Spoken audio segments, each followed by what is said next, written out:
Hello, എല്ലാവരും ഊണൊക്കെ കഴിച്ചോ? ഞാനെന്താ ചോറും കറിയെല്ലാം എടുത്ത് വന്നിരിക്കുകയാണ് കേട്ടോ. നല്ല ചക്ക വേവിച്ചതുണ്ട്, ഇത് കണ്ടോ, നല്ല മീൻകറിയുണ്ട്, മത്തി കേട്ടോ. പിന്നെ അതുപോലെ തന്നെ നല്ല കോവയ്ക്ക മെഴുക്ക് പുരട്ടിയുണ്ട്. പിന്നെ പപ്പടം കണ്ടോ, ഇത് ബീട്രൂട്ട് പപ്പടമാണ് കേട്ടോ. നല്ല ചുമന്ന കളറാണ്, പൊള്ളിച്ച് കഴിഞ്ഞപ്പോൾ ഇച്ചിരി കളർ കുറഞ്ഞു. അതുപോലെ തന്നെ ഇത് കണ്ടോ, നല്ല മുളക് പപ്പടം കേട്ടോ. അതും അതുപോലെ തന്നെ നല്ല മഞ്ഞ കളറായിരുന്നു, പക്ഷെ പൊള്ളിച്ചപ്പോൾ ഈ കളറാണ് കേട്ടോ. അപ്പം നിങ്ങൾ കഴിച്ച് കാണൂല്ലോ അല്ലേ? അപ്പം ഞാൻ കഴിക്കട്ടെ കേട്ടോ. അപ്പം ഇങ്ങനെ ഉണ്ടെന്ന് പറയാം. നല്ല ചക്കയും നല്ല മീൻകറി, നല്ല മത്തിക്കറിയൊക്കെ കൂട്ടി ഒന്ന് കഴിക്കട്ടെ.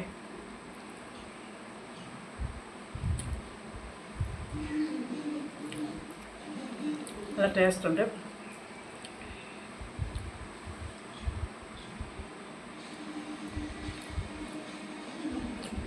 അപ്പോൾ ഇത്രയേ ഉള്ളൂ കേട്ടോ. കഴിക്കട്ടെ.